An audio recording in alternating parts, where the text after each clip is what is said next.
ओम शांति। बाबा good morning.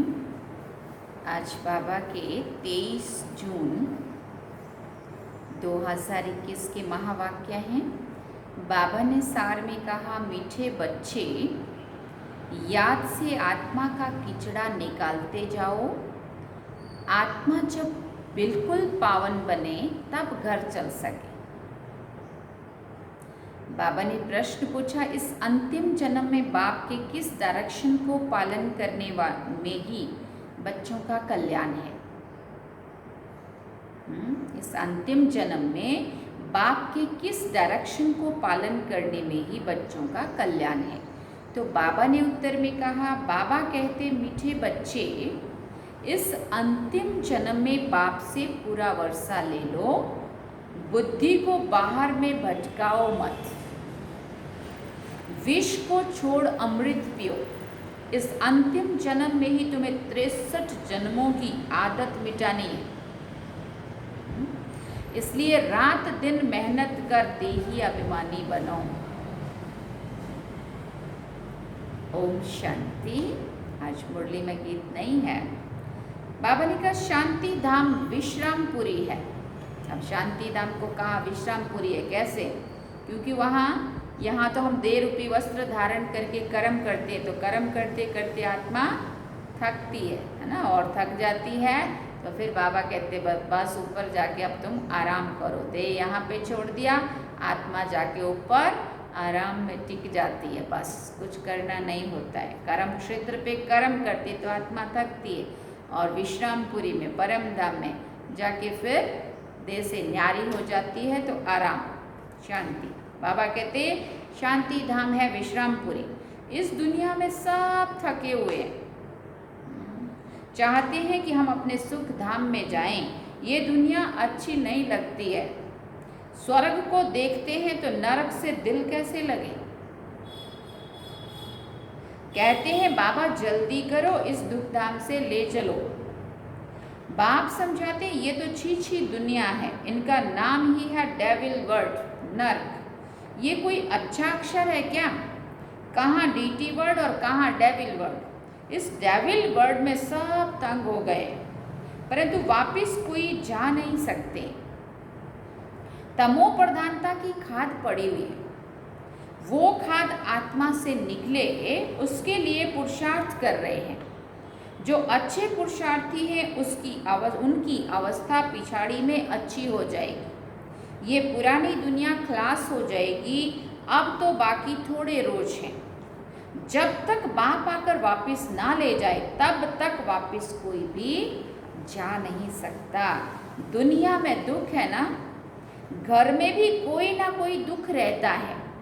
तुम बच्चों के दिल में है, बाबा अब हमें दुखों से छुड़ाने आए हैं। जो अच्छे निश्चय बुद्धि है वो बाप को की याद कभी नहीं भूलते हैं।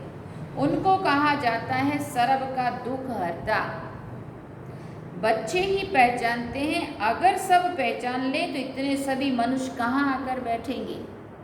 यहाँ भी वही बात है कि कहाँ आकर बैठेंगे। और सतयुग में भी तो इतनी सारी जनसंख्या बाबा कहते नहीं होगी। वहाँ भी सारे, अगर यहाँ समझ जाएंगे सारे तो वहाँ भी तो भीड़ लगेगी ना। इसलिए वहाँ भी इतनी संख्या होगी नहीं। इसलिए बाबा कहते सबको पहचान, सब नहीं समझेंगे, क्योंकि अगर समझ गया तो यहाँ कहाँ रहेंगे। ये तो हो ना सके। इसलिए ड्रामा में युक्ति भी ऐसी रची हुई है। देखो अपना पार्ट, कि हमारी सिलेक्शन हुई है वहाँ के सुख भोगने में। जो श्रीमत पर चलते हैं वही ऊंच पद पा सकते हैं। वो तो ठीक है, सजाएं खाकर भी शांतिधाम अथवा पावन दुनिया में जाएंगे, परंतु ऊंच पद पाने के लिए तो पुरुषार्थ करना पड़े ना। दूसरा पावन बनने बिगर पावन दुनिया में कोई जा ना सके। ये जो कहते हैं कि फलाना ज्योति ज्योत समाया वापिस गया, ये हो नहीं सकता। जो पहले सृष्टि पर आए हैं लक्ष्मी नारायण, वो भी वापस नहीं जा सकते, तो और कोई कैसे जा सकते हैं। इनके भी अभी 84 जन्म पूरे हुए। अब जाने के लिए तपस्या कर रहे हैं। 69 के पहले मुरली चली है। तो मम्मा और बाबा जो पहले नंबर के हैं, बाबा कहते उन जिनके 84 पूरे जन्म 84 जन्म हुए हैं, ये भी अभी वापस जाने के लिए तपस्या कर रहे हैं। देखो मम्मा ने भी कैसे 2-2 बजे उठ के तपस्या की, बाबा ने भी संपूर्णता की ओर जाने के लिए कितनी रेस लगाई है ना। तो बाबा कहते ये भी अभी तपस्या कर रहे हैं। सभी पुकारते ही हैं एक बाप को, ओ गॉड फादर, ओ लिबरेटर। वो गॉड फादर है, दुख हरता सुख करता। श्री कृष्ण आदि और किसी को थोड़ी पुकारते हैं। क्रिश्चियन हो मुसलमान हो, सभी ओ गॉड फादर कहकर बुलाते हैं। आत्मा बुलाती है अपने फादर को, ये अंतरात्मा की आवाज़ होती है। तो हे भगवान, ओ प्रभु, हे परमात्मा, ओ गॉड फादर, हे ईश्वर, जो भी हम बोले, तो ये अंदर की आत्मा ऊपर से बाबा को बुला रही होती है। हालांकि हम जानते नहीं बाबा क्या है, कैसा है, कौन है, कहाँ रहता है, लेकिन ऊपर की तरफ इशारा भी होता है। और हे भगवान, ओ प्रभु, हे परमात्मा, ले जाओ, दुख दूर कर दो, जो भी। तो ये अंतरात्मा से आवाज़ निकलती है। बाबा कहते ये अंतरात्मा बुलाती है अपने फादर को। फादर कहते हैं, फादर कहते तब हैं जब समझते हैं कि हम आत्मा हैं। तो मुझ आत्मा का फादर पिता है, वो फिर समझते हैं आत्मा भी कोई चीज़ है ना। अगर आत्मा कोई बड़ी चीज़ नहीं है, वो तो एक स्टार है और अति सूक्ष्म है। जैसे बाबा है वैसे ही आत्मा का स्वरूप है। अब तुम बाप की महिमा करते हो, वो सत्य चित्त है, ज्ञान का सागर है, अनंत का सागर है। तुम्हारी आत्मा भी उनके समान बनती है। तुम्हारी बुद्धि में अब सारे सृष्टि के आदि मध्य अंत का ज्ञान आ गया है, और कोई मनुष्य मात्र में ये ज्ञान नहीं है। सारा भारत, सारी विलायत ढूंढ लो, कोई को भी पता नहीं है। आत्मा 84 जन्मों का पार्ट बजाती है। 84 लाख तो इम्पॉसिबल है। 84 लाख जन्मों का तो कोई वर्णन कर ना सके। या 84 जन्मों का नहीं कर पाते, पता ही नहीं, याद ही नहीं है, सब भूल गए। तो 84 लाख जन्मों का तो कहाँ अपनी वर्णन कर सकते हैं। और कितना लंबा चौड़ा चक्र हो जाए। बाबा कहते हैं, बाप कहते हैं तुम अपने 84 जन्मों को भी नहीं जानते हो, हम सुनाते। बाबा ने नहीं बताया होता, हम भी भूल गए थे ना। वो सब सुनते हुए भी पत्थर बुद्धि समझते नहीं है कि 84 लाख जन्म हो तो कोई सुना ही कैसे सकते। अभी तुम जानते हो हम ब्राह्मण हैं, हमने 84 जन्म लिए हैं। ब्रह्मा ने भी 84 जन्म लिए हैं, विष्णु ने भी 84 जन्म लिए हैं। ब्रह्मा सो विष्णु, विष्णु सो ब्रह्मा, लक्ष्मी नारायण ही 84 जन्म ले, फिर ब्रह्मा सरस्वती बनते हैं। ये भी समझने की बात है ना। बाबा कहते हैं हर 5000 वर्ष के बाद आकर समझाता हूँ। 5000 वर्ष का चक्र है। अभी तुम वर्णों का राज भी समझा, अभी तुमने वर्णों का राज भी समझा है। हम सो का अर्थ भी समझा है। हम आत्मा सो देवता बनते हैं, फिर हम सो क्षत्रिय, हम सो वैश्य शूद्र बनते हैं। इतने इतने जन्म लेते हैं, फिर हम सो ब्राह्मण बनते हैं। ब्राह्मणों का ये एक जन्म है, ये है ही तुम्हारा हीरे जैसा जन्म। बाप कहते हैं ये तुम्हारा उत्तम शरीर है, इससे तुम स्वर्ग का वर्षा पा सकते हो, इसलिए अब और कोई तरफ भटको मत। ज्ञान अमृत पियो। समझ में भी आता है बरोबर हम 84 जन्म लेते हैं। तुम पहले सतयुग में सतो प्रधान थे, फिर सतो बने, फिर चांदी की खाद पड़ी। एकदम पूरा हिसाब बताते हैं। अब गवर्नमेंट भी कहती है सोने में खाद मिलाओ, 14 कैरेट सोना पहनो। सोने में खाद डालना ये भारतवासी अपशगुन समझते हैं। शादी कराते हैं तो एकदम सच्चा सोना पहनते हैं। सोने पर भी भारतवासियों का बहुत प्यार है, क्योंकि भारत में बहुत सोना था और सतयुग में हम सब देवताओं ने बहुत सोना पहना है। इसलिए बाबा कहते हैं कि सोने पहना तो चलो ठीक, पहना भी और महलों में भी रहे, सब कुछ तो सोना सोना ही था। सोने पर भारतवासियों का बहुत प्यार है। क्यों? भारत की बात मत पूछो, भारत सोने की चिड़िया था, क्यों प्यार नहीं करेंगे भारतवासी सोने को, है ना। बाबा कहते सतयुग में तो सोने के महल थे, सोने की ईंटें थी। जैसे यहाँ ईंटों की ढेरी लगी रहती है ना, कैसे वो भट्टी में पका के कैसे ढेरी लगाते हैं ईंटों की, मिट्टी की ईंटें बनाते पकाते हैं, लाल हो जाती। तो यहाँ तो सोने की ईंटें थी, सोचो ढेरी लगी हुई रहती थी। वहाँ सोने चांदी की ढेरी रहती है। माया मच्छंदर का खेल दिखाते हैं ना, उसने सोने की ईंटें देखी, सोचा ले जाता हूँ। नीचे उतरा तो देखा कुछ भी नहीं था। कुछ ना कुछ बात लगती है। बच्चियां समझती है अभी हम फिर से स्वर्ग में जाते हैं। फिर अगर पति आदि तंग करते हैं तो बेचारी अंदर में रोती है, कब हम सुख धाम में जाएंगे, बाबा अब जल्दी करो। बाप कहते हैं बच्चे मैं जल्दी कैसे करूं, पहले तुम योग बल से अपना कीचड़ा तो निकालो। देखो बाबा की बात, दुखी होते हैं तो बच्चे क्या कहते हैं, बाबा इस दुनिया से जल्दी मुक्ति दिलाओ बस, पर उसके लायक तो बनो। बाबा कहते जो अंदर आत्मा में कीचड़ा भरा हुआ तो साफ करके ही जाना पड़ेगा ना। योग की यात्रा पर रहो, बाप धीरज देते हैं, पुकारते भी हो हे पतित पावन आओ, गाते भी हैं सर्व का सदगति दाता एक। यहाँ की ही बात है, अकासुर बकासुर ये सब बातें संगम इस संगम समय की है, ये है ही आसुरी दुनिया। तो बाप समझाते हैं मैं कल्प कल्प संगम पर आता हूँ, जब सारा झाड़ जड़ भूत अवस्था को पाता है। तो तुम जानते हो सतयुग में हर चीज सतो प्रधान होती है। यहाँ इतने पंछी जानवर आदि हैं, ये सब इतने वहाँ नहीं होंगे। सुना, बड़े आदमियों के पास अच्छी सफाई रहती है, उन्हों के रहने का स्थान फर्नीचर आदि सब बहुत अच्छा होता है। तुम भी इतने ऊंच देवताएं बनते हो, वहाँ ऐसी कोई छीछी चीज रह ना सके। यहाँ तो मच्छर आदि अनेक प्रकार की बीमारियां, कितनी गंदगी रहती है, और वो मच्छर मक्खियाँ तंग भी कितना करते हैं। हवा कहते वहाँ ऐसे कोई भी जीव जंतु नहीं होंगे जो अपने को परेशान करे, दुख दे।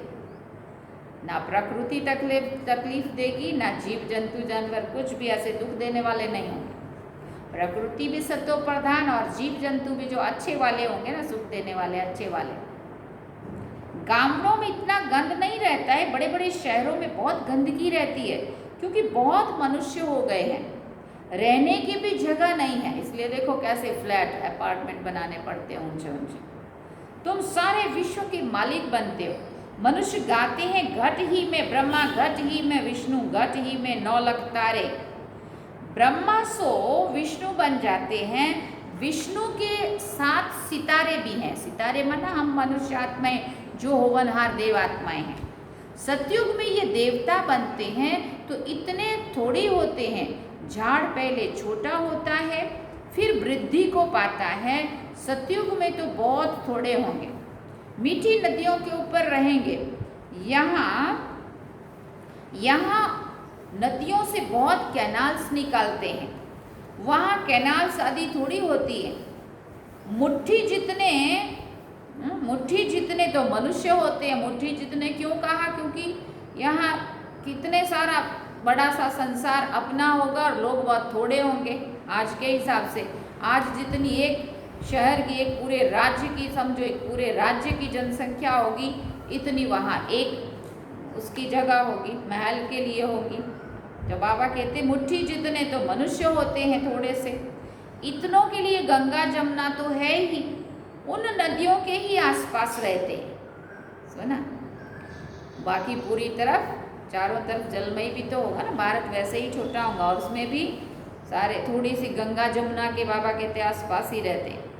5 तत्व भी देवताओं के गुलाम बन जाते, माना शुरुआत वहाँ से होती, फिर तो विस्तार होता जाएगा ना, सब आगे आगे 9 लाख लोग जो होंगे वो थोड़े से वहाँ से बिखरने लगेंगे, और फिर जैसे जैसे जनसंख्या बढ़ेगी चारों तरफ फिर और आगे फैलता जाएगा। बाबा कहते 5 तत्व भी देवताओं के गुलाम बन जाते, सेवाधारी। कभी भी बेकायदे बरसात नहीं पड़ती है, कभी भी नदियाँ उछल नहीं खाती है। मतलब प्रकृति भी सुख देती है वहाँ, वो भी दुख नहीं देती। नाम ही है स्वर्ग, तो फिर क्या। अब बाप कहते हैं स्वर्ग की आयु तो इतने लाख वर्ष है, अच्छा भला कौन राज्य करते थे ये तो बताओ। आज 5000 वर्ष का तो पूरा हिसाब 1250 के हिसाब से वहाँ उसने किया, इसने किया, ऐसा पूरा हम क्लियर बाबा ने बता दिया। अगर समझो लाखों जो वर्ष कह देते हैं एक उसकी आयु, तो फिर अच्छा ये भी बताओ फिर ये लाखों वर्ष को किस में बांटें, कितने लाख किसने राज किया। एक बात है ना। अच्छा फिर ये तो बताओ फिर कौन कौन राज्य करते थे, कितना गपोड़े लगाते रहते हैं, इतना लंबा चौड़ा हिसाब किताब निकालना कितना मुश्किल। 5000 वर्ष के चारों युगों में इतना सारा लंबी चौड़ी हिस्ट्री होती है, तो फिर अगर एक एक युग को लाखों वर्ष कहना हो तो फिर कितना लंबा हो। 84 लाख जन्म बताने हो तो कितना लंबा ड्रामा हो जाए। बाबा कहते कितने गपोड़े लगाते रहते। तुम जानते हो हम कल पहले मौफिक ये पार्ट बजा रहे हैं, रुद्र ज्ञान यज्ञ में अनेक प्रकार के आसुरों के विघ्न पड़ेंगे, फिर भी मनुष्य समझते हैं आसुर लोग ऊपर से गंध गोबर आदि डालते थे, परेशान तंग करते थे, परंतु नहीं, तुम देखते हो कितने विघ्न पड़ते हैं। अबलाओं पर अत्याचार होते तभी तो पाप का घड़ा भरेगा ना, जितना ज़्यादा मनुष्य पाप करेंगे। बाप कहते थोड़ा सहन करना पड़ेगा। तुम अपने बाप को और वर्षे को याद करते रहो, मार खाने समय भी बुद्धि में याद करो। शिव बाबा तुमको तो बुद्धि में ज्ञान है, किसी को फांसी पर चढ़ाते हैं तो पादरी लोग कहते हैं गॉड फादर को याद करो, ऐसे नहीं कहेंगे कि क्राइस्ट को याद करो। इशारा गॉड के लिए करते हैं, वो इतना लवली है, सब उनको पुकारते हैं, आत्मा ही पुकारती है। अब देही अभिमानी बनने में ही मेहनत है। 63 जन्म तुम देह अभिमान में रहे हो, अभी इस एक जन्म में वो आधा कल्प की आदत मिटानी है। तुम जानते हो देही अभिमानी बनने से हम स्वर्ग के मालिक बन जाएंगे, कितनी ऊंच प्राप्ति है। तो रात दिन इस कोशिश में रहना पड़े। मनुष्य धंधे के लिए भी बहुत मेहनत करते हैं। आमदनी में मनुष्य को कभी झुटका या उबासी नहीं आएगी, क्योंकि आमदनी है, पैसे की खुशी रहती है, थकने की बात नहीं रहती है। बाबा भी अनुभवी है ना, रात को स्टीमर्स आते थे तो आकर माल खरीद करते थे, जब तक ग्राहक की जेब खाली ना करे तब तक उनको छोड़े ही नहीं। बाबा ने रथ भी पूरा अनुभवी लिया है, सुना, और वो भी प्यार से, अपनी मीठी वाणी मीठे व्यवहार से बाबा व्यापार करते थे। बाबा कहते इसने सब अनुभव किया है, इसने सब अनुभव किया है। गावड़े का छोरा भी है, 10 आने मण अनाज बेचता था, सुना, ब्रह्मा बाबा की बात कर रहे हैं। अभी तो देखो विश्व का मालिक बनते हैं, एकदम गावड़े का था, फिर चढ़ गया तो एकदम जौहरात के धंधे में लग गया। सोचो बाबा के शुरुआत धंधे की व्यापार की कहाँ से हुई थी, एक गेहूं के होलसेल व्यापार से, और वो भी उसके पहले तो काका की दुकान में रह के बाबा ने माल बेचा है ना, पता है ना सबको हिस्ट्री। तो वहाँ से शुरुआत और कहाँ हीरे जवाहरात का बिजनेस। बस जवाहरात की बात, ये फिर है सच्चे जवाहरात। अब वो जवाहरात झूठे जवाहरात से फिर कहाँ बाबा ने सिलेक्ट कर लिया विश्व का बादशाह बनाने के लिए, झूठे जवाहरात से सच्चे हीरे जवाहरात बांटने और बनाने के लिए। तो बाबा कहते ये होता है रॉयल व्यापार। बाबा बहुत अनुभवी है। बाबा वाइसराय आदि के घर ऐसे जाते थे जैसा अपना घर। बड़े बड़े राजाओं का सुना है ना हिस्ट्री में, कैसे बाबा जाते थे उन राजाओं के घर में। जब वो लोग बुलाते थे तो बाबा की पर्सनालिटी भी थी, है ना। और जब बाबा वहाँ जाते थे तो कैसे चलती हुई दरबार रुक जाती थी बाबा को का जब समाचार मिलता था लकीराज बाबू आए हैं, है ना। तो बाबा का बहुत ही अच्छा सबके साथ व्यवहार भी था। बाबा कहते बाबा वाइसराय आदि के घर ऐसे जाते थे जैसे अपने घर में। और वो लोग भी इतना रिस्पेक्ट से बुलाते भी थे, मान सम्मान भी देते थे, वेलकम भी करते थे। और तो और गेट तक जब समाचार मिलता था ना, लकीराज बाबू आए, गेट कीपर कहते थे उनको, तो दरबार रोक के और फिर लेने जाते थे वहाँ तक स्वागत करने के लिए, और लाके अपनी बाजू में बिठाते थे। और फिर खुद कहते थे कि जिस सिंहासन पे, राज सिंहासन पे मैं हूँ, हाँ, भगवान ने भूल कर दी है, वहाँ आपको बैठना चाहिए था। लेकिन भूल कहाँ हुई थी, वो तो राजाओं का भी राजा था जो बाजू में बिठाते थे। तो कलयुग के अंत में भी देखो बाबा का कितना मान सम्मान था, कितना जान पहचान थी। तो बाबा कहते ऐसे जाते थे जैसे अपने घर में। इसको कहा जाता है अविनाशी ज्ञान रत्न। जितना ये बुद्धि में धारण करेंगे, इससे तुम पदमपति बनेंगे। शिव बाबा को कहा जाता है सौदागर, रत्नागर। उनकी महिमा भी गाते हैं, फिर कह देते हैं सर्वव्यापी। महिमा के साथ फिर इतनी ग्लानि, कैसी हालत हो गई है भक्ति मार्ग की। बाप कहते हैं जब भक्ति पूरी होती है तब भक्तों का रक्षक बाप आते हैं। बहुत भक्ति कौन करते हैं ये भी सिद्ध हो जाता है। सबसे जास्ती भक्ति तुम करते हो, वही यहाँ आकर पहले पहले ब्राह्मण बनते हैं और बाप से वर्षा लेते हैं, फिर से पूज्य बनने का। रावण ने पुजारी बनाया है, बाप पूज्य बनाते हैं। ये है भगवान उवाच। भगवान एक है, 2-3 भगवान नहीं होते हैं। गीता भगवान की गाई हुई है। शिव भगवान उवाच के बदले श्री कृष्ण का नाम ठोक दिया है बाबा कहते। तो कितना फर्क हो गया है। ड्रामानुसार फिर भी गीता का नाम ऐसे ही बदलना है।